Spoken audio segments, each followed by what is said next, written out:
Tulala ka na naman dyan. Ikaw pala, te. Kanina ka pa ba dyan? Kararating ko lang. Ilang araw ko nang napapansin na lagi kang nakatingin sa malayo, ha? May problema ba kayo ng asawa mong si Lea? Lagi naman kami nagtatalo eh.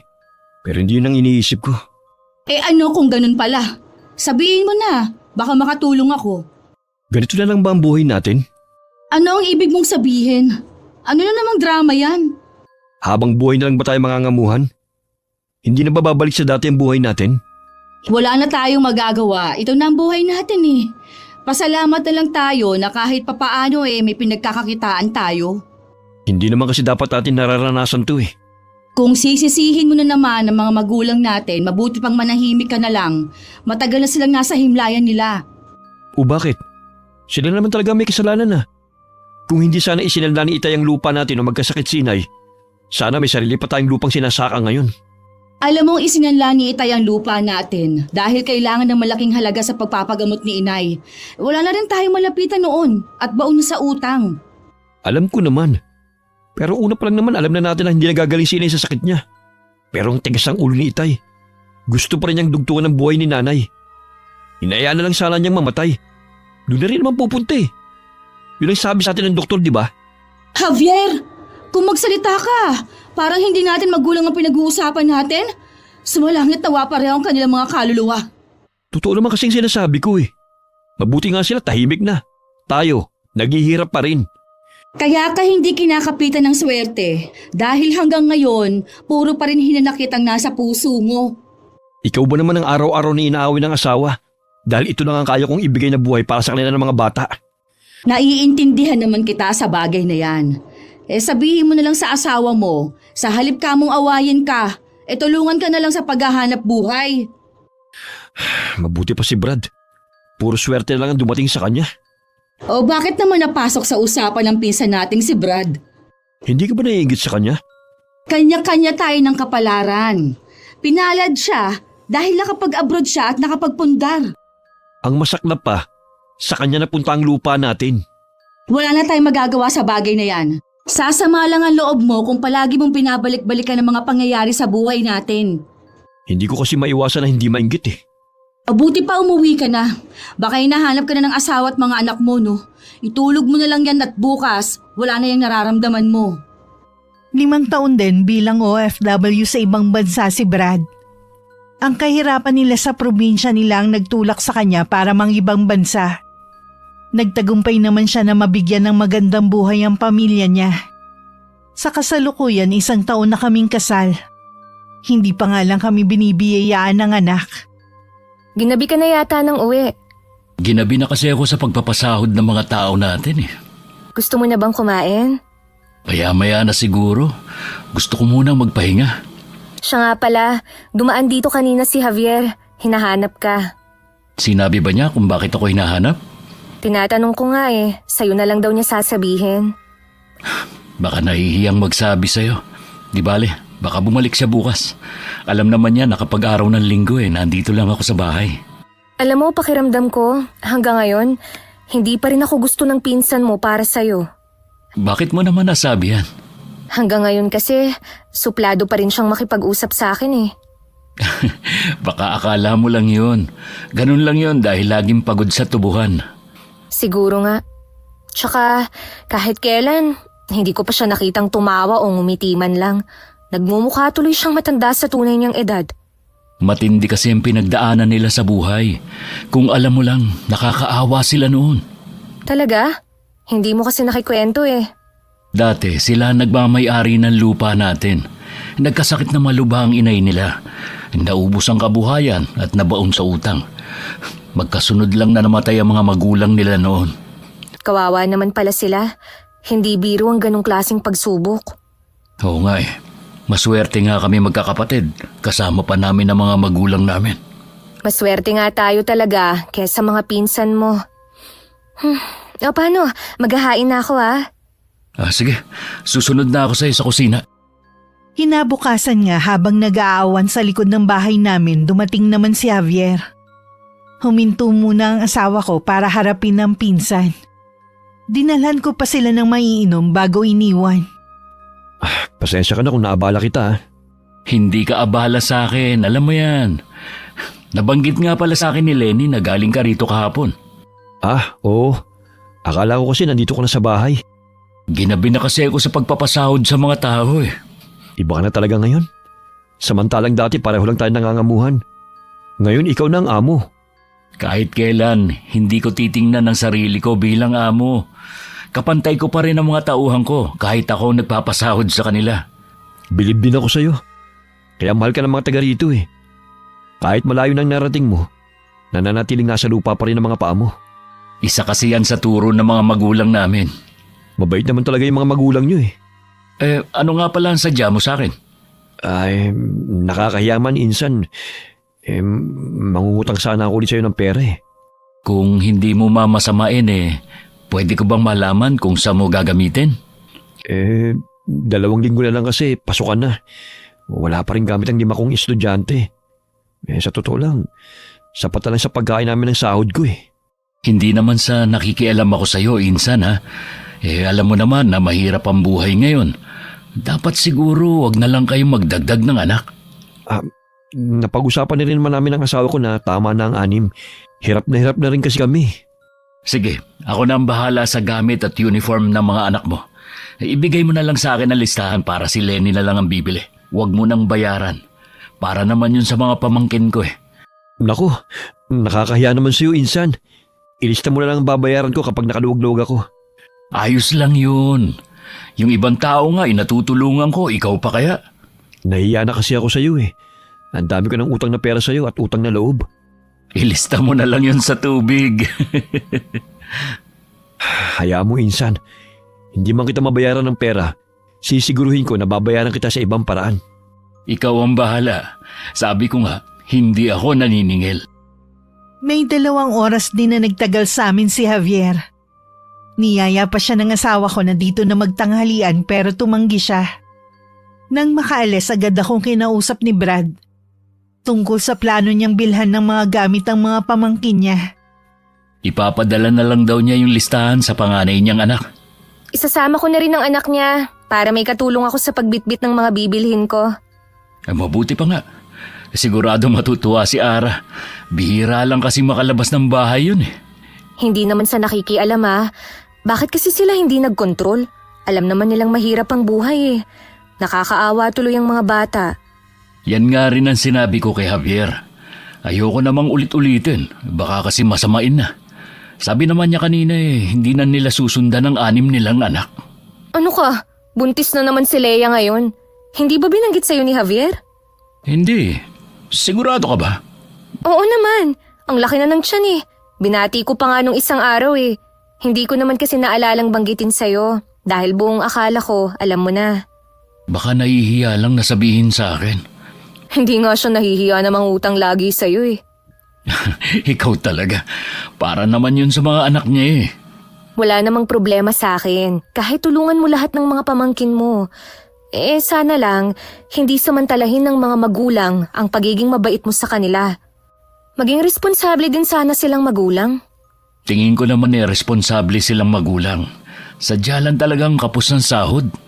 Yun na nga pero nagagawa pang uminom. Umiinom pa ba si Javier? Oo naman.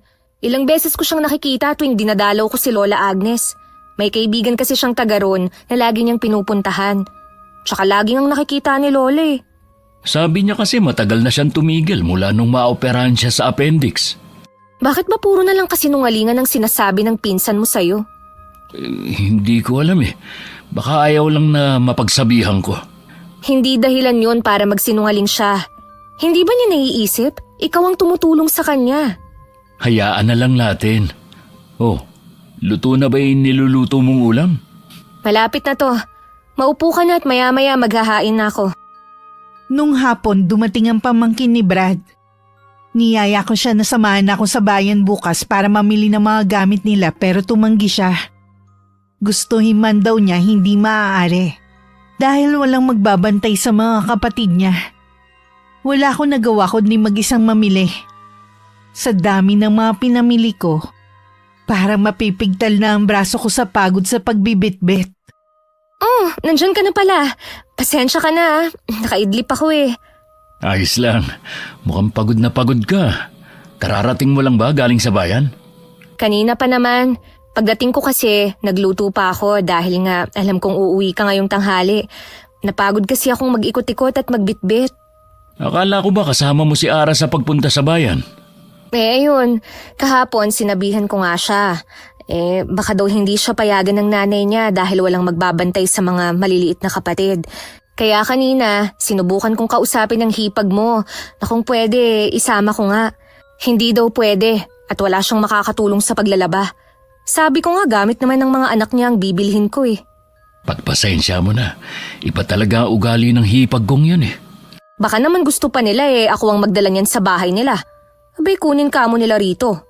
Sasabihan ko na lang si Javier kapag nakita ko. Minsan naiisip ko kung karapat dapat bang tulungan ng mga taong yun. Isipin mo na lang na para yun sa mga bata. Ikaw talaga. Ano pa nga ba?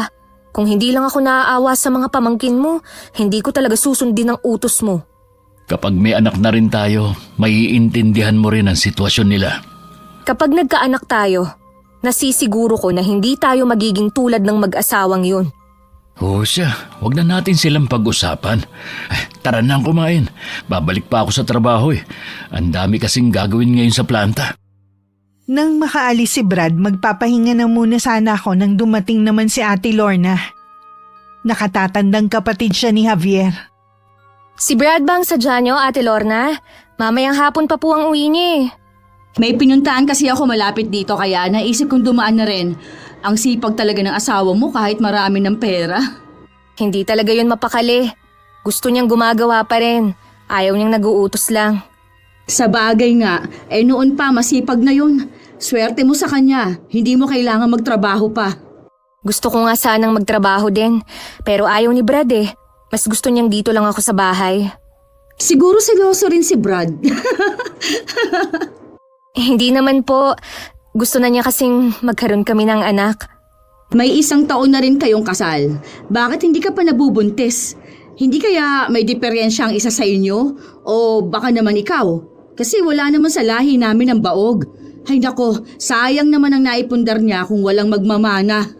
Masyado pa pong maaga para sabihin na may diferensya ang isa sa amin. Yung iba nga pong mag-asawa inaabot ng 5 taon bago magkaanak. Sa bagay nga, tama ka dyan. Tsaka bata ka pa naman. May gusto po ba kayong kainin o inumin? Ano bang meron sa kusina ninyo na pwedeng meriendahin? Meron pong tinapay dito tsaka kape. Ako nang bahala sa sarili ko. Parang bahay ko na rin tong sa inyo eh. Alam mo ba, nung mga bata pa kami ni na Javier at Brad ang laging magkakasama at magkakalaro. May mga naikwento nga po si Brad sa akin noon. Lagi naming pinagtatanggol lang si Brad. Kasi patpatin, kaya laging tinutukso ng mga kalaro namin. Sayang nga lang siya lang ang sinuwerte sa buhay. Mabuti na lang naaambunan niya kami. Yun talaga ang nakatadhana sa kanya. Tsaka marami naman siyang natutulungan na kamag-anak eh. Ay oo, yun nga. Mabait kasi talaga yung si Brad. Ang laki nga rin ng utang na loob ko sa kanya. Maiba nga pala ako. Total magkalapit lang ang bahay niyo ni na Javier. Pakisabi na lang sa kanya na pakikuha na lang ang binili kong mga gamit para sa mga anak niya. Ah, sige. Pag uwi ko sasabihin ko sa kanila. O, ito ba yon? Ang dami Para sa 5 pamangkin niyo, uniform at sapatos lang ang hindi ko nabili. Hindi ko naman kasi alam ang sukat nila. Baka naman pwede pati yung mga anak ko bilhan mo rin. Medyo kapos din kasi kami mag-asawa. Total, tinulungan nyo na ang mga anak ni Javier, lubos-lubosin nyo na. Sasabihin ko kay Brad, alam niyo naman na hindi akong may pere. Sigurado, payag yun. Barya lang naman yun sa kanya Wala na rin naman siyang pinag-aaral na kapatid Tapos wala pa naman kayong anak. Sa hapunan ko na binanggit kay Brad ang tungkol sa pagdalaw ni Ate Lorna sa amin. Sinabi ko na rin sa kanya ang tungkol sa pinasasabi ng pinsan niya. Wala ba silang trabahong mag-asawa? Meron naman daw, kaya lang gipit daw sila ngayon Pinasabi ko na nga rin na sabihin sa kapatid na kunin na lang dito ang mga pinamili ko. O sige, sigurado na babalik yun. Bigyan mo na lang ng perang kailangan niya si Ate Lorna. Baka bukas o sa makalawa dumaan siya dito. Ibibigay ko na lang. Mahigit 1 linggo na lang pala pasukan na. Meron nga pala akong sasabihin sa'yo. Alam mo bang may nakabili na ng lupa na katabi ng planta? Talaga? Taga saan daw yung nakabili? Sabi ng caretaker taga Maynila daw. Sayang, hindi ako nakabili. Hindi pa kasi sapat ang ipon natin Maliban pa doon, masyadong mataas ang presyo ng lupa. Huwag ka nang manghinayang. Isipin mo na lang na hindi talaga para sa'yo ang lupa na yon. Oo nga. Naisip ko pa naman na mag-abroad ulit para makaipon ako ng sapat na pera. Kung ako lang hindi mo na kailangan pang umalis. May naipundar ka na naman Sapat na yun para sa atin. Pahiwatig na nga rin sigurong nabili na yung lupang katabi nung sa akin para hindi ko na balaking umalis. Sabi ni Lola Agnes dati, ang sobrang paghahangad daw ng pera, minsan, nagiging tulay din ng kapahamakan. Ano ang ibig sabihin ng lola mo? Halimbawa, katulad mo, malayo na ang narating mo sa buhay. Sa kagustuhan mo na lalong umasenso sa buhay, hindi mo alam, meron na palang naiinggit sa'yo at naghahangad ng pagbagsak mo. Wala naman siguro maghahangad ng kapahamakan ko. Marunong naman ako makisama at hindi ako madamot sa mga lumalapit sa akin. Kahit na anong bait mo, kung merong naiinggit sa'yo, ang pagtulong mong yan, baliwala sa taong yun. Sana naman walang mga taong may lihim na galit sa akin. Kinabukasan may kalahating oras pa lang na nakakaalis si Brad nang dumating naman si Ate Lorna. Malaki ang pagkakangiti niya na bumati sa akin. Mukhang papasok na siya sa trabaho niya. Iaabot ko na sana yung pera nang maunahan niya ako sa pag-abot ng isang kapirasong papel. Ano to ate? Listahan niya ng mga bibilhing gamit ng mga anak ko. Ikaw na lang ang mamili. May trabaho kasi ako at wala na akong oras. Ikaw naman wala kang anak at wala ring ginagawa dito sa bahay ninyo. Ibibigay ko na nga sana ang pera sa'yo Tsaka marami din kasi akong ginagawa dito sa bahay. Ikaw pa! Alam ko naman na puro ka lang kain at tulog sa bahay nyo, no? Tulong mo na yan sa akin. Tsaka okay lang yan sa asawa mo. Hindi ko kasi maipapangako, te. Hindi ko rin trabaho kasi ang pagbili ng gamit ng mga anak nyo. Nako, para namang hindi tayo pamilya niyan. Ay, bago ko makalimutan, sabi ni Javier, pakidala mo na lang daw yung mga pinamili mong gamit sa kanila. Oh, sige, aalis na ako ha. Baka malate ako sa trabaho. Ate Lorna! Teka lang! Bukas mo na lang pala dalhin sa amin ha. Bye! Hindi ko maiwasan na makaramdam ng inis habang sinusundan ng papalay yung babae. Sandali rin ako nakatingin sa kawalan kaya hindi ko na malayan ang pagdating ni Lola Agnes. Nabaling lang ang tingin ko nang bumaba ang sakay ng tricycle. Agad akong sumalubong at agmano. Ako na rin ang nagdala ng mga bitbit niya. Bakit nga pala nasa labas ka kanina? Kausap ko po kasi kanina si Ate Lorna bago kayo dumating.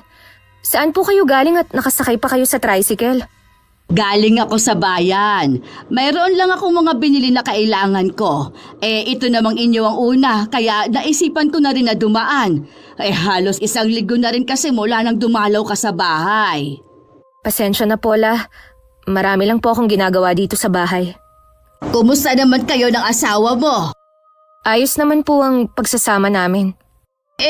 Bakit parang malungkot yung mukha mo mula kanina? Para pang ang inis Wala po ito, Lola. Sabihin mo na, kilala kita, Apo. Alam ko mayroong gumugulo sa'yo. Naiinis lang po ako sa 2 pinsan ni Brad. Kina Ate Lorna at Javier. Ano ba ang ginawa ng 2 yon? Kami na nga po ang nagmagandang loob na bilhan ng mga gamit sa eskwelahan ng mga anak nila. Aba, ako pa ang inutusang mamili at dalhin sa bahay nila. Hindi lang po kasi unang beses na humingi sila sa amin ng pabor. Wala naman po yun sa akin Pero yung abusado naman, dun po ako naiinis. Masyado kasing mabait ang asawa mo. Noon pa man, lagi na siya nagkakawang gawa sa mga kamag-anak at ibang tao. Wala naman pong problema sa akin ang ginagawa niyang pagtulong. Hindi ko lang po kasi nagustuhan ang ginagawa ng magkapatid. Hindi ko gusto ang magkapatid na yon, lalo na si Javier. Palagay ko'y hindi siya gagawa ng mabuti. Hindi ko naman pwedeng ipayo na iwasan niyo siya at pinsan siya ng asawa mo. Ay nako, noon pa po hindi ko nagusto yung si Javier. Napakasinungaling kasi. Akala niya hindi malalaman ang totoo. Huwag mong sundin ang gusto ng babaeng yon. Mamimihasa siya. Sabihin mo na lang sa asawa mo at siya na ang bahala. Ganun na nga po ang gagawin ko. Maiba nga pala ako. Alam mo bang may nakabili na sa lupa na katabi ng planta ng asawa mo? Opo la, nabanggit sa akin ni Brad kahapon. Mas di hamak na mas malawak yon. Balita ko pa, planta rin ang balak na itayo nung nakabili. Talaga po? Hindi po nabanggit ng asawa ko yan. Baka po hindi alam ni Brad. Nakita ko nga kahapon nakausap ni Javier yung may-ari. Bakit po kaya? Hindi ko alam. Nakita ko lang nung nagdala ako ng halamang gamot sa tiyuhin mo. Di ba, malapit doon ang bahay nila sa lupa nung bagong nakabili. Wala akong alam na mabigat din pala ang loob ng lola ko sa pinsan ng asawa ko na si Javier. Hindi naman kasi siya nagsasalita ng kung ano-ano laban sa kapamilya ng asawa ko.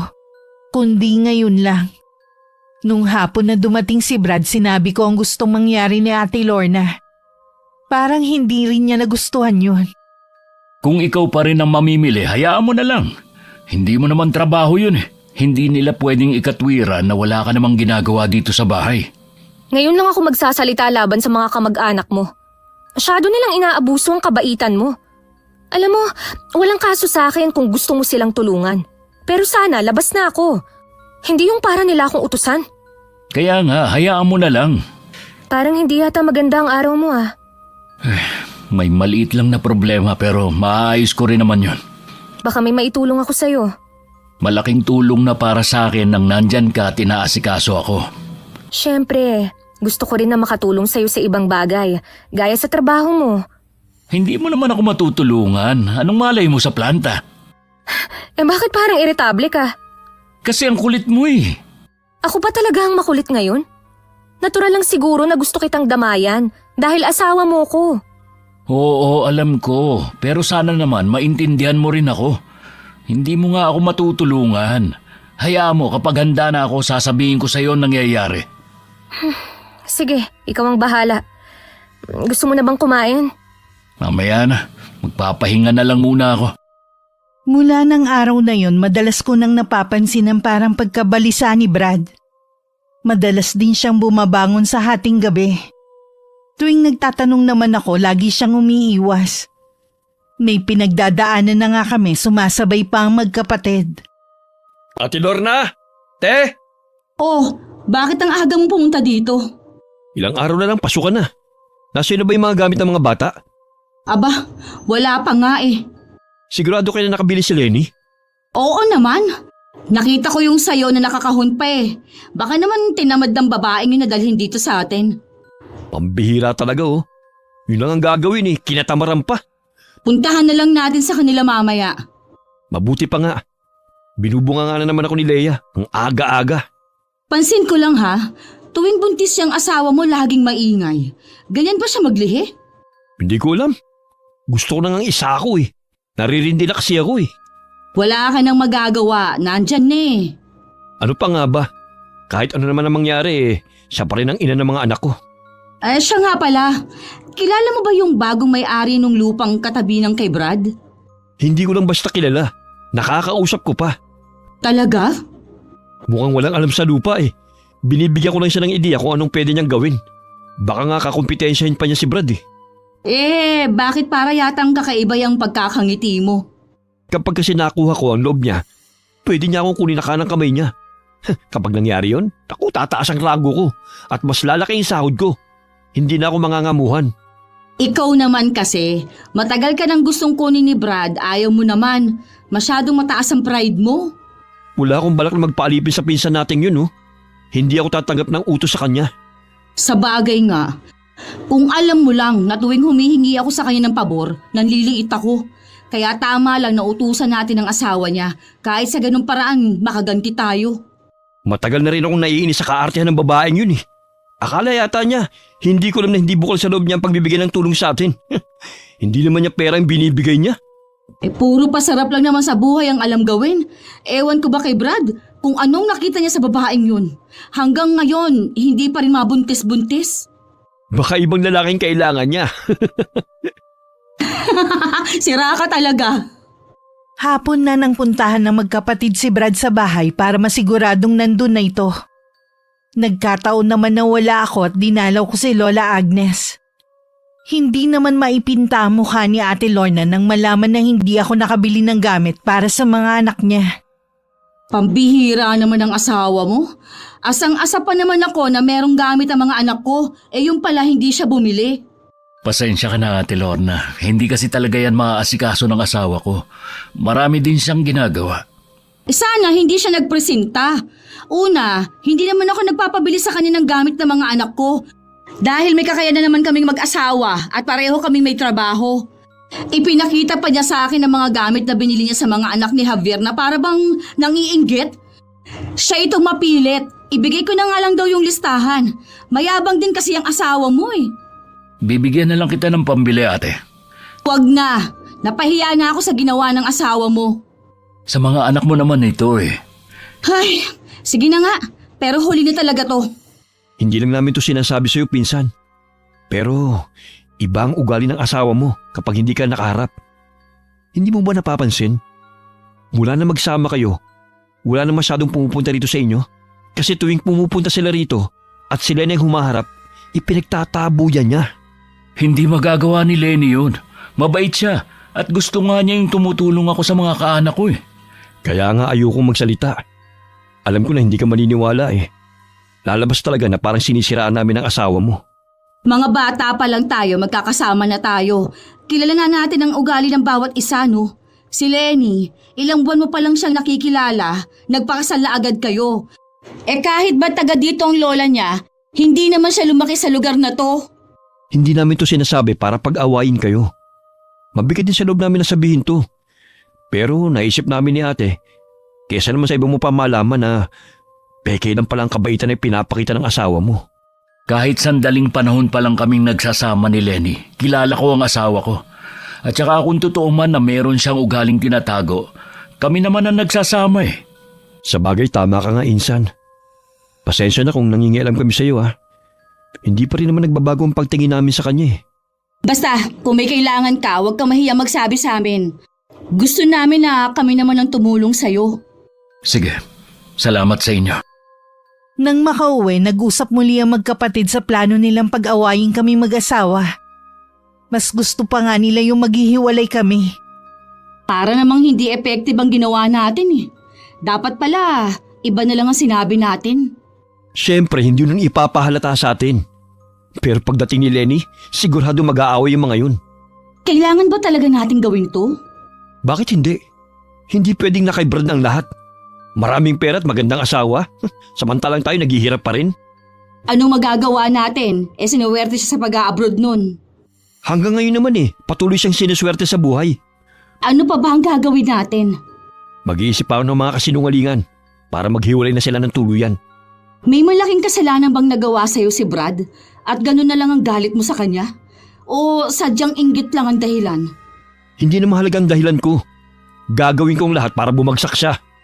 Tapos ako naman ang aangat. Nandito lang ako para suportahan ka. Matagal na rin ako naiinis sa Lenny na yun eh. Napaka-arte, hindi naman bagay sa kanya. Magbabayad din siya sa ginawa niyang pagpapaasa sa akin. Pinahiya niya talaga ako sa harap ni Brad. Hindi naman nagbago ang trato sa akin ni Brad. Sa kabila ng mga sinabi ng mga pinsan sa kanya. Wala akong kamalay-malay sa masamang plano ng dalawa sa amin. Bata pa pala yung bago mong amo? Malapit na daw siya mag-50. Nasa Maynila ang pamilya. Ayaw daw naman nirahan dito. Ano ang plano ng taong yun sa lupa? Balak daw niyang gawing farm na lang. Pero hindi pa rin sigurado. Oo nga pala, sumasahod ka na ba sa kanya? Umalis ka na kasi sa trabaho mo eh. Oo naman. Aalis ba ako doon sa trabaho kung hindi pa ako sigurado sa isang to? Gusto niya kasing ipaayos ang bahay na nasa lupang binili niya. Sa akin niya pinagkakatiwalang pagpapayos. Buo na agad talaga ang tiwala sa'yo ah. Oo naman. Wala na siyang pwedeng pagkatiwalaan sa mga taga rito kundi ako lang. Wala naman siyang maasahan eh. Kahit yung caretaker, walang alam yun. Sabi ko nga tanggalin eh. Kapag pinalis niya yun, ipapasok ko ang asawa mo para malapit na lang ang pinapasukan niya. Sige ba, aasahan ko yan. Tsaka kapag nagawa na yung bahay, baka pwede akong pumasok na kasambahay. Sigurado, walang masyadong gagawin dahil wala sila palagi. Di para na rin akong may-ari ng bahay. Oo ba? Kapag ako nang namamahala sa lahat, magiging madali lang sa atin ang pag-asenso. Alam ko meron ka pang pinaplano. Ngayon pa lang nagpapasalamat na ako dahil nararamdaman ko nagiginhawa na ang buhay natin. Oo naman, may higitan na natin ang mayabang na Brad na yun. Minsan ipakilala mo ako sa amo mo ha. Kung maganda't bata ka lang sana eh. Anong ibig mong sabihin? Eh di ba malayo nga sa asawa si Sir Marco? Nagpapahanap kasi siya sa akin ng babaeng pwede niya maging kabit. Ha? Nako, kahit bata at maganda pa ako, hindi ako papatol sa kanya no. Mahal ko ang asawa ko. Eh wala naman kasi akong kilala na pwedeng pumasa sa panlasa niya eh. Sa ibang lugar ka na lang humanap. Huwag dito sa atin. Mahirap nang masangkot ka sa ganyan. May naiisip nga akong isang tao eh. Pero hindi yung papatol sa amo ko. Sino naman ang tinutukoy mo? Si Lenny. Nang minsan dinalaw ulit ako ni Lola Agnes, marami kami napagkwentuhan. Isa na ron ang tungkol sa magkapatid na Lorna at Javier. Kaya po siguro hindi na pumupunta ang magkapatid sa bahay dahil meron ng ibang pinagkakaabalahan. Balita ko rin, siya ang pinamamahala sa lahat kahit sa pera. Tinanggal na rin ang dating caretaker. At ang ipinalit ang asawa ni Lorna. Nandito nga nung isang araw si Karting masama ang loob. Mismong si Javier daw ang nagtanggal sa kanya. Kawawa naman po pala si Mang Carding. Kakausapin ko po si Brad. Baka pwede niyong bigyan ng trabaho ang matanda sa planta niya. Siguradong matutuwa si Carding kapag nagkaroon siya ng bagong trabaho. Alam mo namang siya pa rin ang inaasahan ng pamilya. Hindi rin talaga marunong maawa si Javier. Kaibigan ko ang mga magulang nila Javier. Mula pagkabatay kilala ko ng magkapatid. Marami ring naikwento ang ina nila bago pa maratay sa karamdaman at sumakabilang buhay nga. Ano pong nalalaman niyo kina Ate Lorna at Javier? Marami at halos hindi magaganda. Ang tumatak sa isip ko doon nung dalawin ko ang kanilang ina. Sinabi nito na sinabihan daw siya ni Javier na sana nga'y mamatay na siya kaysa maubos ang pera nila. Sinabi po yun ni Javier? Oo, nun pa talaga may pagkasutil ng magkapatid na yan. Marahil ay mas tumindi pa nga ngayon. Wala naman po kasing sinasabing masama sa kanila si Brad. Hindi rin naman nagkikwento ng maganda. Sa kabila nun, maayos ang pakikisama sa kanila ng asawa ko. Si Brad talaga mabait na bata mula pa noon. Lahat naman sila magkakapatid. Sa bagay, mababait ang mga magulang. Mababait din naman ang mga magulang nila Lorna at Javier. Kaya nagtataka ako kung bakit ganoon ang mga ugali nila. Baka po sa pagpapalaki din ng mga magulang nila. Siguro nga, baka masyadong nasunod ang kanilang layaw. Nung hindi pa kasi nagkakasakit ang kanilang ina, isa sila sa may kaya sa lugar na ito. Kaya naman pala ganun silang umasta. Baka hindi na rin sila humingi ng pabor sa inyo dahil sa nakikita ko, maayos na ang trabaho nila. Kung hihingi man sila ulit ng tulong, wala naman pong problema. Ayoko lang na uutusan nila ako. Maiba nga pala ako. Wala ka na bang balak bumalik sa trabaho mo? Ayaw na po talaga ni Brad. Ang katwiran niya, kaya naman daw niya akong buhayin. Nanghihinaya nga po ako sa tinapos ko Sandaling panahon ko lang nagamit ang pagiging nurse ko. May nakakaalam ba sa dati mong trabaho? Ang pamilya lang po ni Brad. Paano po Lola? Babalik na lang po ako sa ibang araw Kailangan po nasa bahay na ako bago pa umuwi ang asawa ko. Sige, mag-iingat ka sa paglalakad mo pa uwi ha. Habang daan laman ng isip ko ang mga napag-usapan namin ni Lola Agnes. Noon ko lang kasi napagtanto na hindi ko pa ganun kakilala ang magkapatid. Kaya pala kahit anong pakikipaglapit ko sa kanila, mabigat talaga ang dugo ko. Malapit na ako sa palikundaan nang biglang sumulpot si Javier. Ginulat mo naman ako sa pagsulpot mo. Hindi ko alam na magugulatin ka pala. Galing ka ba sa lola mo? Oo. Dinalaw ko lang siya. Sabay na tayo sa pag-uwi. Isang dalang naman tayo Sige. Dadaanan mo pa ba si Brad? Hindi na. Nagbilin kasi siya kanina na gagabihin siya ng uwi. Marami yatang gagawin sa planta. Balita ako, hindi magandang lagyan ng planta niya. Mukhang nalulugi daw yata. Ayun sa narinig ko Hindi ko alam. Wala naman kasing nababanggit si Brad. Mayabang din kasi si Brad eh. Ang akala niya kaya niya na magpatayo ng planta. Ayos naman ang planta niya kahit bago pa lang. Marami din siyang natulungan ng mga taga rito. Hindi masama na sumubok para umasenso sa buhay. Hindi kayabangan ang tawag doon. Tingin ko hindi ka naniniwala sa sinasabi ko na hindi magandang lagyan ng planta ng asawa mo. Maniniwala lang ako kapag si Brad mismo ang magsasabi sa akin. Eh di tanungin mo na lang siya. Siya nga pala. Lagi ka ba dumadalo sa lola mo? Kapag wala akong ginagawa sa amin, bakit mo na itanong?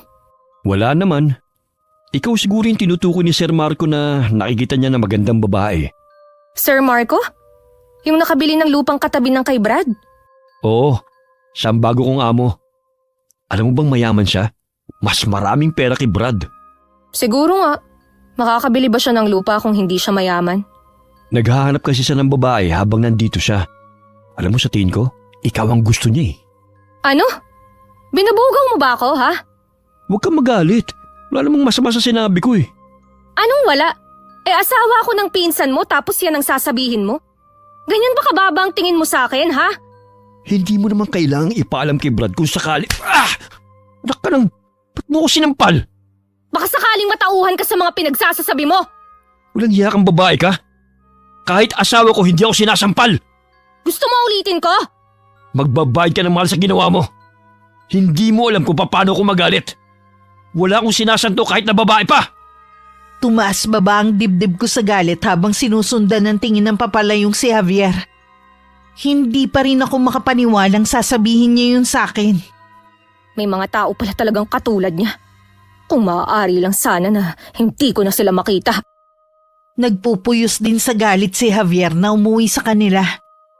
Hindi niya matanggap na magagawa ko siyang sampalin. Nabulyawan pa niya ang asawa na magtanong kung ano nangyari sa kanya.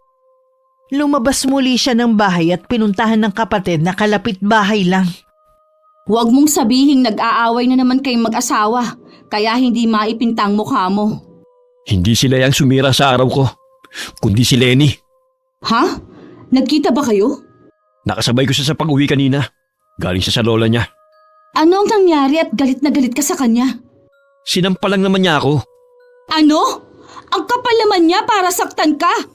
Magbabayad siya ng mahal sa ginawa niya sa akin. Ano ba ang sinabi mo sa kanya na dahilan para sampalin ka? Inalo ko lang naman siya para maging kabit ni Sir Marco. Sus! Makipot pa siya. Baka bumigay rin naman siya sa kalaunan lalo't nalulugi ng planta ng asawa niya. Kaya nga eh. Tingin ko naman kaya niya pinatulan si Brad dalang sa pera eh. Hindi naman kasi gwapo ang pinsan natin. Mas di hamak naman na gwapo si Sir Marco. Hindi ako papayag na hindi ka makaganti sa ginawa niya. Dapat yung matindi at masasaktan siya. May plano na ako kung paano ako makaganti sa kanya. Kailangan kong tulong mo ate. Sabihin mo lang sa akin at ako nang bahala. Gustuhin ko man na magsumbong kay Brad sa ginawa ng pinsan niya. Napipigilan naman ako sa nakikitang pagod sa mukha niya. Isinantabi ko muna ang nararamdaman ko at inasikaso ko siya. Wala rin akong lakas ng loob na magtanong tungkol sa planta niya. Nang mga sumunod na araw may kumakalat na balita tungkol sa akin. Kung hindi pa umuwing galit si Brad, hindi ko pa malalaman. Lenny! Lenny! Oh Brad, ang aga mo namang umuwi. Brad, bakit mo ako sinampal? Nagtatanong ka pa? Akala mo ba maitatago mo sa akin na sikreto ng matagal? Hindi kita maintindihan. Ano bang kasalanan ko sa'yo? Huwag mo akong daanin sa pag-iyak mo. Ayaw mo naman kasing ipaliwanag kung ano ang ikinagagalit mo. Basta mo na lang akong sinaktan. Hindi ko alam kung sadya bang makapal ang mukha mo o wala ka lang kahihiyan. Dito ka pa talaga sa lugar natin nagkalat. Sa tao pang yon na kailan lang dumating dito. Bakit? Dahil mapera siya kaysa sa akin? Bakit mo ito nagawa? Bakit? Wala akong ginagawang masama sa'yo, Brad. Huwag mo nang ipagkaila. Lahat ng tao alam na ang relasyon mo sa Marco na yon. Ano? Sino naman ang nagsabi ng kasinungalingan na yan? Sinabi ko na, kalat na sa buong lugar natin ang kalandian mo. Brad, maniwala ka sa akin. Hindi totoo yan. Hindi ko pa nga nakikita ang Marco na yun eh. Sinungaling! Ang daming tumistigo sa lihim ninyong relasyon. Kaya pala lagi kang nagpapaalam na dadalaw sa lola mo. Yung pala, may ginagawa ka ng milagro sa likod ko. Brad, sa akin ka maniwala, hindi sa kanila. Wala akong ginagawang masama. Hindi ko alam kung bakit nila ako sinisiraan sa'yo. Maniwala ka sa akin. Mag-impake ka na at lumaya sa pamamahay ko. Ayaw na kitang makita at lalong makatabi sa higaan. Brad, pakiusap. Mag-usap muna tayo. Ayusin natin to. Isang malaking pagkakamali lang ang lahat. Sapat na sa akin ang lahat. Wala ka nang dapat ipaliwanag pa. Lumayas ka na sa bahay ko at sa buhay ko. Huwag ka na magpapakita sa akin. Baka kung ano lang ang magawa ko sa'yo. Hinawakan ako ni Brad sa braso at kinaladkad palabas ng bahay at saka sinalya sa lupa. Kumapit pa ako sa binti niya pero itinulak lang niya ako. Pumasok siya sa bahay at inihagi sa akin ng mga damit ko. Huwag mo naman gawin sa akin to, Brad. Wala akong kasalanan. Maniwala ka sa akin. Hanggang sa huli pinaninindigan mo yung mga kasinungalingan mo. Talaga bang wala ka na natitirang kahihiyan? Kung hindi ko lang iniisip na malaking kasalanan ng pumatay, kanina ka pa nawalan ng buhay. Patutunayan ko sa'yo na wala akong kasalanan. Umalis ka na! Bago pa tuluyang magdilim ang paningin ko. Pumasok na sa loob ng bahay si Brad at malakas nang isinara ang pinto. Ilang sandali muna ang pinalipas ko bago ko isa-isang pinulot ang mga damit ko sa lupa. Noon ko lang napagtanto na marami na palang mga kapitbahay ang nakikiusyoso sa nangyari. Hindi ko na lang sila pinansin at lumakad na ako paalis. Nang makarating sa akin ang balitang kumakalat, balak na sana kitang puntahan sa bahay ninyo. Eh yun nga lang, nakarating na rin pala kay Brad. Kanina ko lang po nalaman. Kay Brad pa mismo. Hindi naman kasi ako naglalabas ng bahay eh. Wala rin namang nagsabi sa akin. Tumahan ka na. Kanina ka pa umiiyak. Eh baka mapaano ka. Ang sakit lang po kasi eh. Na mas naniwala pa si Brad sa ibang tao. Kasi sa akin na asawa niya. Hindi man lang niya ako binigyan ng pagkakataon na patunayan na wala akong kasalanan. Naiintindihan ko ang pinagdadaanan mo. Pero unawain mo si Brad. Kung nasasaktan ka, eh labis din siyang nasasaktan. Sino po kayang may kagagawa nito?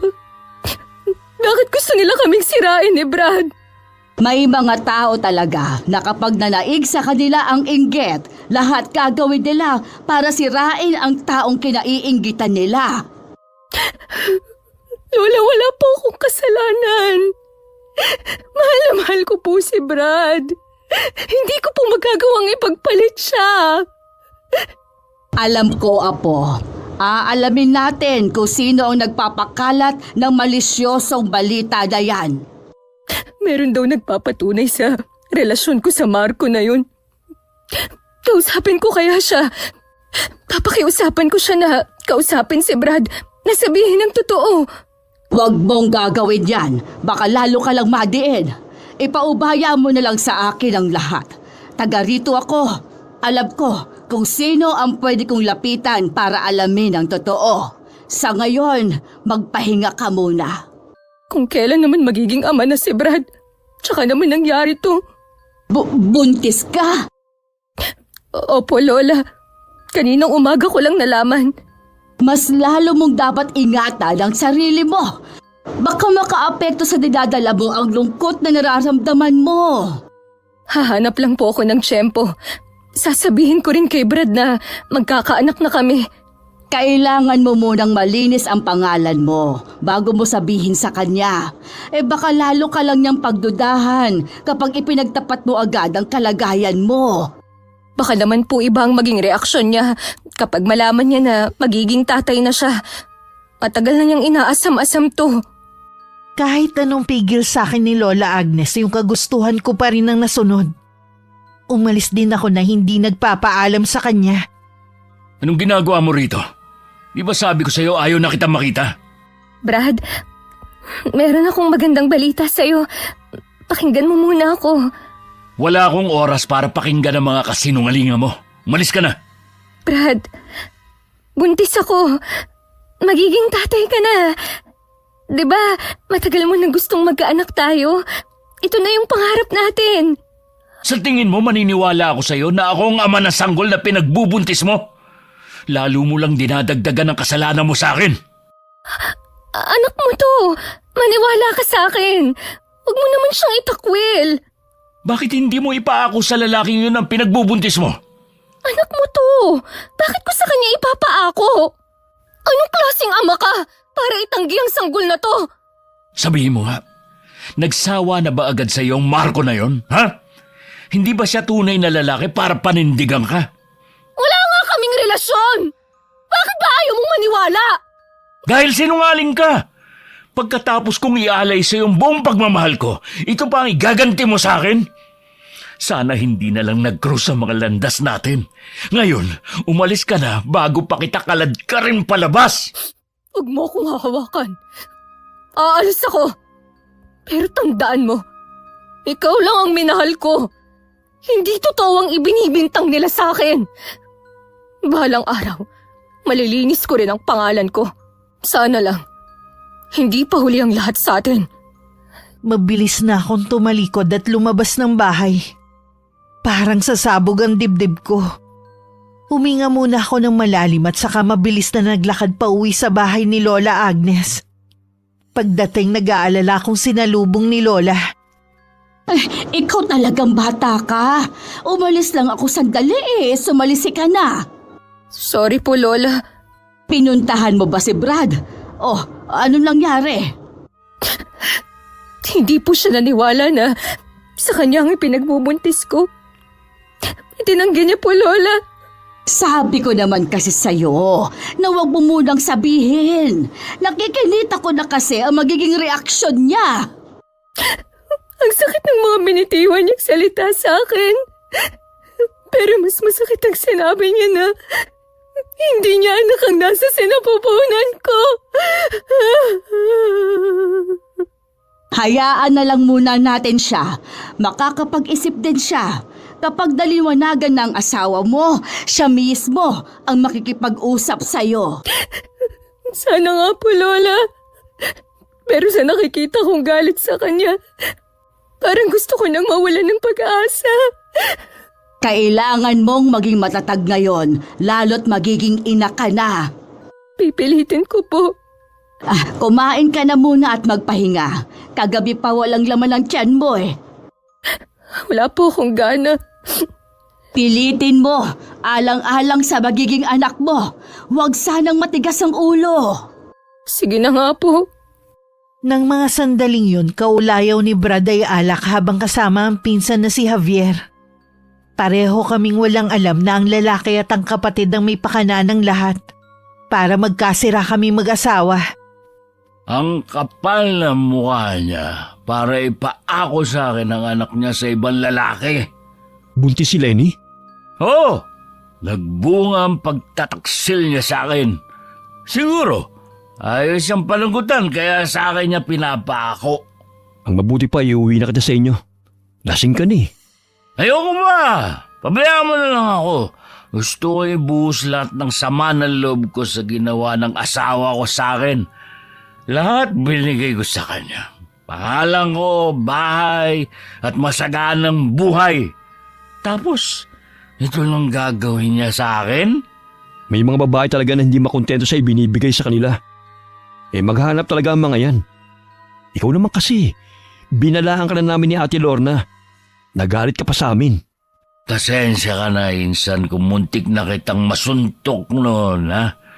Mahal ko lang talaga ang asawa ko kaya hindi ako naniwala sa inyo ni Ate Lorna. Kung wala pang testigo na nagsabi, hindi pa ako malilinawan. Umalis na nga rin ako kay Sir Marco. Hindi ko kasi matim ang ginagawa niya. Tsaka hindi ko matanggap ang ginawa nilang dalawa ni Lenny. Kung ganun, hindi mo alam kung nagkikita ba sila? Hindi na Baka tama ka. Ayaw niyang panagutan si Lenny. Kaya sa'yo pinapaako. Mas gugustuhin ko pang mamatay kesa akuin ng batang hindi naman sakin. Tama yan. Huwag ka magpapauto sa babaeng yun. Basta tandaan mo, nandito lang kami ni Ate Lorna para damayan ka sa mga pinagdadaanan mo. Salamat sa inyo. Sige, inom pa tayo. Gabi-gabing kaulayaw ni Brad ang alak. Pagkatapos ng maghapon na trabaho, alak agad ang hinaharap niya pag-uwi. Madalas mag-isa lang siyang umiinom sa bahay namin. Samantalang ako, pilit na lang nagpapatuloy mabuhay alang-alang sa magiging anak ko. Katagalan naging malinaw din sa amin ni Lola ang lahat. Una pa lang, silang magkapatid lang naiisip ko na pwedeng gumawa nito sa inyo. Matindi talagang inggit nila sa asawa mo. Paano niyo po nalaman ng lahat ng yan? Nakausap ko si Kardeng.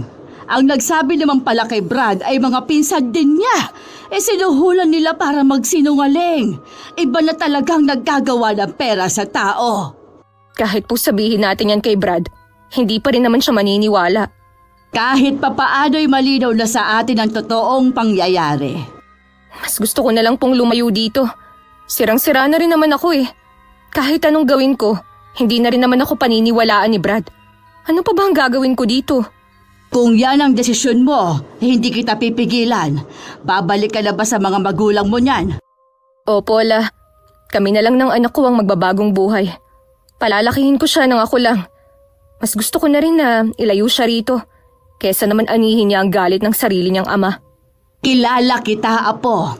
Alam kong makakaya mo siyang palakihin ng mag-isa. Ikaw ang pinakamatapang sa lahat ng mga apo ko.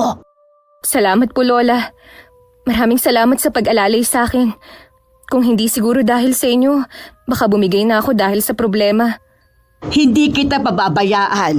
Kaya kung pwede nga lang na akuin ko na lang ang nararamdaman mong kabiguan, ginawa ko na. Sapat na po sa akin na nandyan kayo sa tabi ko at dinadamayan ako. Mahigpit ko pang niyakap si Lola Agnes. Akala ko naubos na ang mga luha ko. Hindi pa pala. Muli ako napahagulgol habang nakayakap sa kanya. Ang plano ko sanang paglayo ay naudlot dahil sa masamang balita. Ano po ang nangyari sa inyo sa labas? Bakit balisa kayo? Huwag kang mabibigla sa sasabihin ko sa'yo, Iha. Patay na si Sir Marco. Natagpuan siya kagabi na walang buhay at naliligo sa sariling dugo. Po? Sino naman po ang gagawa nun sa kanya? Ang sabi, si Brad daw ang pumatay sa kanya. Bukod taging siya lang daw kasi ang may matinding galit sa lalaki. Hindi po, Lola. Hindi yun magagawa ni Brad kahit anong tindi ng galit niya. Pupuntahan ko ang asawa ko. Hinuli na ng mga pulis si Brad. Dumito ka lang ha. Baka kumapaano ka. Hindi po. Kailangan po ako ng asawa ko. Ay sige na nga. Sasabahan na kita sa pagpunta sa presinto. Hindi ako naniniwala na magagawa yun ni Brad. Ang sabi ng mga tao, may lumutang daw na mga testigo at itinuro si Brad. Sino po ang mga taong yun? Ang magkapatid na Lorna at Javier. Sila na naman? Hindi kaya sila ang may kinalaman sa pagkamatay ng Marco na yon? Hindi ko alam, Iha. Pero mas mabuting huwag tayo magpadalos-dalos sa pagbibintang. Pakiramdam ko ang pagpunta sa presinto ang pinakamabagal na sandali sa buhay ko. Pagdating, agad ko namang nakaharap ang asawa ko. Ang laki ng ibinagsak ng katawan niya at nangingitim ang ilalim ng mga mata. May nangingilid pang luha sa mga mata niya habang nakatingin sa akin. Lenny, maniwala ka sa akin. Hindi ako pumatay sa lalaking yun. Hindi ko magagawa ang binibintang nila sa akin. Alam ko. Sina Ate Lorna at Javier ang nagdidiin sa'yo. Mga traidor sila. Alam nilang wala akong kasalanan. Bakit nila to ginagawa sa akin? Matinding inggit sa'yo. Yun ang dahilan. Mabuti ka pa. Naniniwalang inosente ako. Samantalang ako hindi kita pinaniwalaan. Ang dami ko pa masasakit na salitang binitiwan sa'yo. Tinanggi ko pa magiging anak natin. Naniniwala ka na sa akin? Oo. Balak na sana kitang puntahan sa bahay ng lola mo. Nang palabas na ako ng bahay, saka naman dumating ang mga pulis at hinuli ako. Gusto kong malaman kung paano mo nalaman na hindi kita niloko. Pinuntahan ako ni Marco sa planta. Nababahala daw kasi siya sa kumakalat na chismis. Nilinaw niya na hindi yun totoo at kahit kailan hindi pa kayo nagkakaharap. Si Javier lahat ang may pakana. Hindi kaya si Javier ang pumatay sa kanya?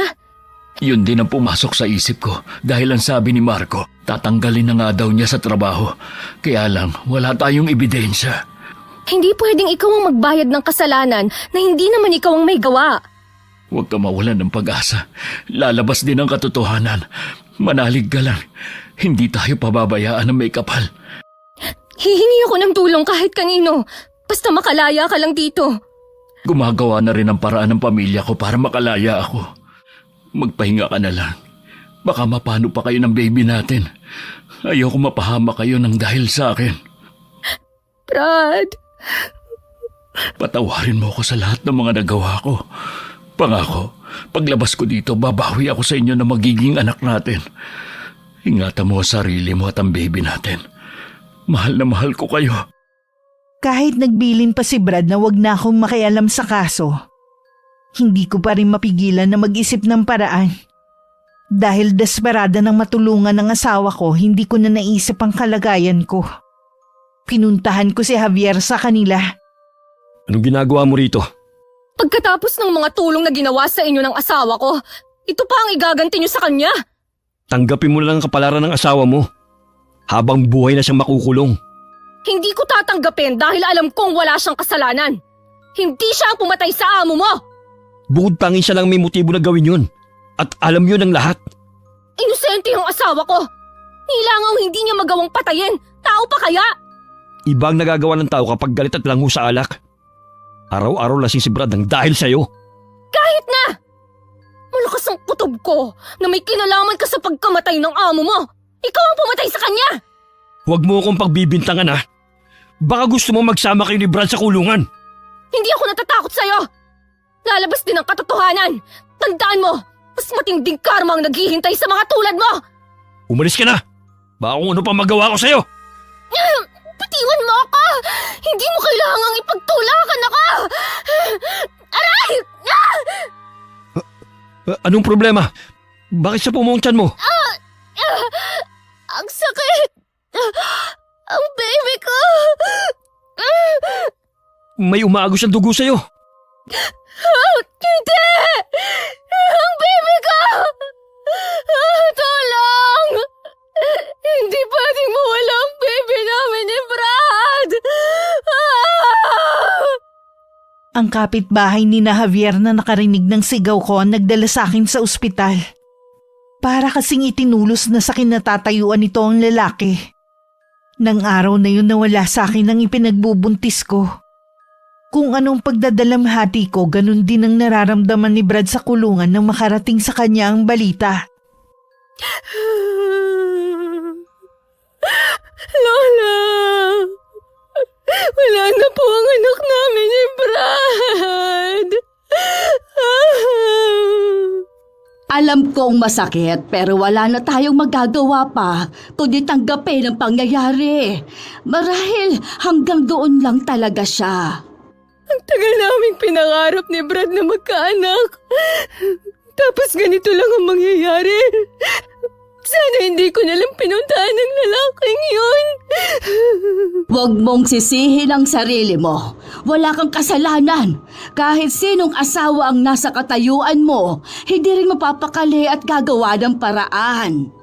Dahil sa katigasan ng ulo ko, nawala ang baby namin. Hanggang ngayon, nakakulong pa rin si Brad. Ano na po ang mangyayari sa amin? Kung hindi mabibigyan ng hustisya si Brad, ako mismo ang gagawa ng paraan para lumabas ang katotohanan. Ano po ang gagawin niyo, Lola? Ay, ito na siguro ang tamang panahon para malaman mo ang pinakatatago kong sikreto. Kahit ang mga magulang mo ay hindi ito alam, Lenny. Isa akong mambabarang. Ano po? Isa po kayong mambabarang? Oo, matagal na panahon na rin mula nang ginamit ko ang kaalaman na ito. Sino ang mag-aakala na muli ko itong bubuhayin? Alang-alang sa iyo, Apo, at kay Brad ay gagawin ko ito. Lola, ayoko pong gumawa kayo ng masama. Kaya lang, wala na akong naiisip na paraan. Maaaring masama ang paraan ko, pero sa kabutihan ko naman ito gagamitin. Minsan, kailangan nating gumawa ng masama para lang makuha ang hustisya. Huwag ka nang umiyak pa. Matatapos din ang pagsubok na ito sa inyong mag-asawa. Nang gabing yon, saksi ako sa ginagawa ni Lola Agnes. Kung paano niya kausapin ng mga insekto. Para silang may sariling pag-iisip na sumusunod. Meron ding inuusal ng mga Latin na salita ang Lola. Habang lumalalim ang gabi, palakas ng palakas ang mga binibigkas niyang salita. Walang kamalay-malay ang magkapatid sa sasapitin nila. May sakit ka raw, sabi ng asawa mo. Kamusta ng pakiramdam mo? Pakiramdam ko hindi pangkaraniwan ang sakit ko. Nagpadala na ako sa ospital pero pinauwi rin ako ng doktor. Sabi, wala naman daw akong sakit pero pakiramdam ko, mamamatay na ako sa sakit ko na nararamdaman ko sa katawan ko. Ano bang nararamdaman mo? Nag-umpisa lang sa pananakit ng tiyan tapos wala na akong tigil sa pagsusuka. Pakiwari ko, hindi nakikita ng mga doktor ang sakit ko. Baka naman may nakain ka lang na nakasama sa tiyan mo. Tatanggalin ko ang kumot ko at tignan mo ang mga tumubo sa buo kong katawan. Ano yan? Bakit ang dami mong pigsa? Hindi lang sila ordinaryong pigsa. Tignan mo maigi. Ano yung mga gumagalaw na yun sa mismong mata ng pigsa? Mga uod na mga yan. Hindi ko alam kung paano sila napunta dyan. Kung alam mo lang ang tinitiis kong kirot. Ano bang klaseng sakit ang dumapo sa'yo? Dadaling ka namin sa ospital. Hindi na kailangan. Hindi rin naman ako mapapagaling ng mga doktor. Alam nga naman na dito ko lang sa bahay. Paano kung mahawaan mo ang mga anak mo? Hindi yan mangyayari dahil hindi naman nakakahawa ang sakit ko. Hindi tayo nakakasiguro sa bagay na yan. Huwag na sana matigas ang ulo mo. Dadaling ka na namin sa ospital. Ganito rin ang mangyayari sa'yo o mas malala pa. Anong ibig mo sabihin? Javier, wala ka pa rin bang ideya sa kung ano ba talaga ang nangyayari sa akin? May bumabarang sa akin. Wala itong lunas. Sino may kagagawa nito? Dapat alam mo na kung sino. Malaki ang nagawa natin sa kanilang kasalanan. Kaya matindi rin ang balik sa atin. Maghahanap ako ng magaling na albularyo. Gagaling ka, ate. Naghahanap na ang asawa ko. Pero palagay ko, hindi na tayo makakaligtas pa. Maliban na lang kung hihingi tayo ng kapatawaran sa nagawa natin. Wala tayong kasalanan. Nangako ko na ililihim lang natin ang lahat. Hanggang kailan? Hirap na ako. Aminin mo nang ikaw ang nakapatay sa amo mo dahil nahuli ka niya nagnanakaw. Hindi akong pumatay sa kanya kundi si Brad. Kaya nga siya nakakulong eh. Hanggang kailan mo papaniwalain ang sarili mo sa kasinungalingang yan? Hindi ako aamin. Ayoko makulong, ate. Ayoko! Hindi lang maamin ni Javier sa kapatid na meron na siyang nararamdaman sa loob ng katawan niya. Ilang oras pagkatapos nila mag-usap, iginupo na rin ang karamdaman ng lalaki. Gaya sa kapatid, maraming pigsari ng tumubo sa katawan niya. At may mga sapot ng gagamba sa bibig niya. Ate, kahit hindi ko nakikita ang loob ng katawan ko, alam ko na punong-puno na ito ng mga gagamba sa loob. Mas matindi pa sa karma ang dinadanas natin ngayon. Ayoko pa mamatay kaya gagawin ko na ang tama. Anong gagawin mo, ate? Pupuntahan ko si Lenny. Baka siya ang nasa likod ng lahat ng ito. Aaminin ko sa kanya ang lahat. Baka sakaling mabuhay pa tayo. Kapag umamin ka, makukulong tayo. Kahit paano, may pag-asa pang makita at makasama kong mga anak ko. Hindi mo ba mahal ang pamilya mo? Mahal, pero iniwan na nila ako kung kailan kailangan ko sila. Ayaw nila akong alagaan. Babalik din sila. Kung hindi man, nandito pa ako para sa'yo. Ako mag-aalaga sa'yo. Hindi na kita pipigilan sa plano mo. Maghihintay na lang ako rito. Nagulat pa ako na mapagbuksan ko ng pinto si Ate Lorna kasama ang asawa niya. Hindi rin ako makapaniwala sa itsura niya. Bigla na lang din siyang lumuhod sa harapan ko. Patawarin mo ko, Lenny. Kasalanan namin lahat ng kapatid ko kung bakit nakulong si Brad at nawala ang magiging anak ninyo. Kung hindi pa kayo nagkasakit ng malubha, wala pa kayong balak na magsisi sa mga ginawa nyo. Handa na namin harapin ang lahat. Susuko na kami ni Javier basta pagalingin mo lang kami. Bakit hindi mo kasama ang kapatid mo? Dapat siyang nandito. Gustuhin man niya, hindi na kaya ng katawan niya. Kung bukal sa kalooban niyo ang pagsisisi, maaari kayong pagalingin ni Lola Agnes. Pero kung hindi, lalong lalala ang karamdaman niyo hanggang mamatay kayo. Ang lola mo pala ang bumabarang sa amin. Hindi namin alam na may mambabarang pala sa lugar na ito. Oras na ipagkalat mo ang nalalaman mo. Pati buhay ng pamilya mo ay ilalagay mo sa kapahamakan. Hindi ko ipagkakalat ang nalaman ko. Pangako yan. Hindi ko ipapahamak ang pamilya ko. Umuwi ka na sa inyo. Hintayin mo na lang ang paggaling mo. Paano si Javier? Gagaling na rin ba ang kapatid ko? Huwag kang mag-alala. Gagaling siya kung pagsisisihan niya ang ginawa niya. Oo, pupunta na agad ako sa pulis at aaminin ang nalalaman ko. Dala ang pag-asa na gagaling silang magkapatid, pumunta sa pulisya si Ate Lorna at umamin sa mga nagawang kasalanan. Pag-uwi niya naabutan niyang wala ng buhay ang kapatid niya at kinakain ng mga insekto ang buong katawan nito. Kapatid ko! Bakit? Hindi kayo tumupad sa usapan natin. Ang sabi niyo gagaling si Javier.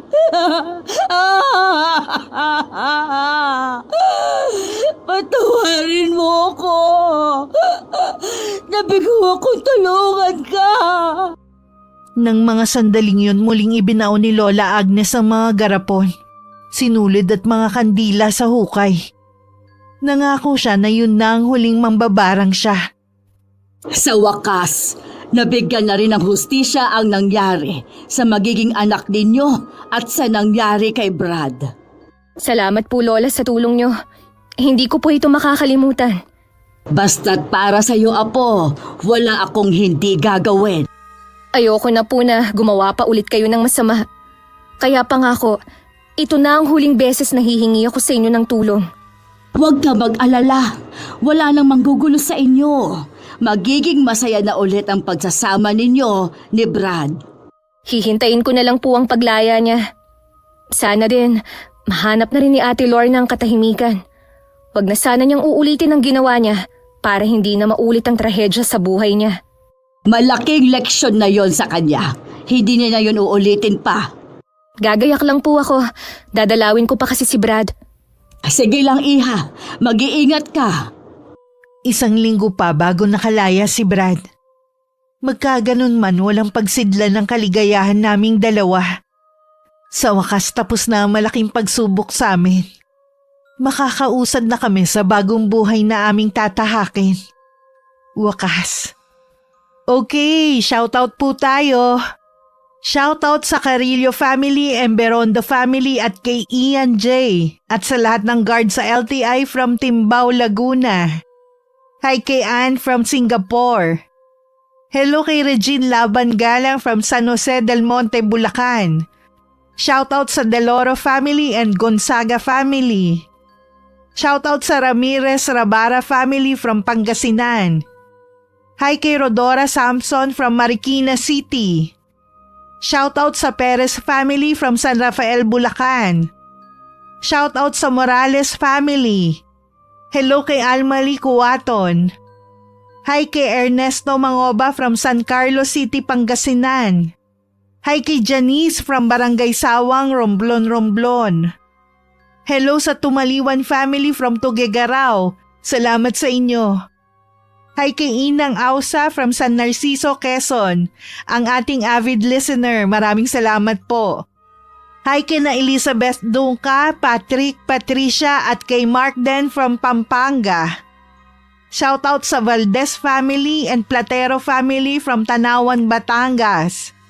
Hi kay Dayan Bautista from Australia. Hello kay Mary Joy Sabaresa from Bato, Camarines Sur. Hi kay Jessica Sobremonte. Shoutout sa tahian ng HB Apparel at kay Reyna Cel Ulang. Hello kay Yasi Panghilinan from UAE. Hi kay Julie Fe na avid listener natin.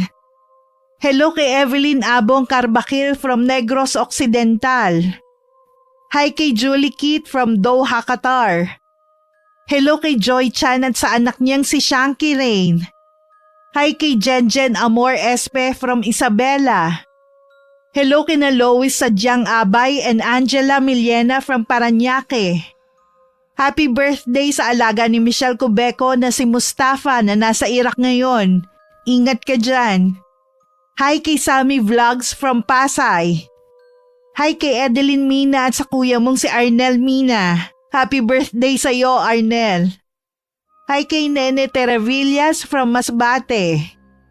Shoutout sa Siling Department ng Cosmo Malvar, Batangas at sa mga magbe-birthday ngayong July na sina Jercel Caldea at Sandro Bansagales. Happy birthday sa inyo. At sa line leader nila Girly sa tour na si Madam Ami Bagonok de Ocampo, hello po sa inyo. Hi kay Richard Celestino. Hello kay I Love Traveled. Hello kay Virginia Del Rosario and family. Hi kay Ana Rose Meñano from Osmeña, Marabot, Samar. At hello kay Lucia Villaguera. Maraming salamat po sa pagsuporta nyo at pakikinig. Hanggang sa susunod, ingat, God bless. Tulala ka na naman dyan. Ikaw pala, te.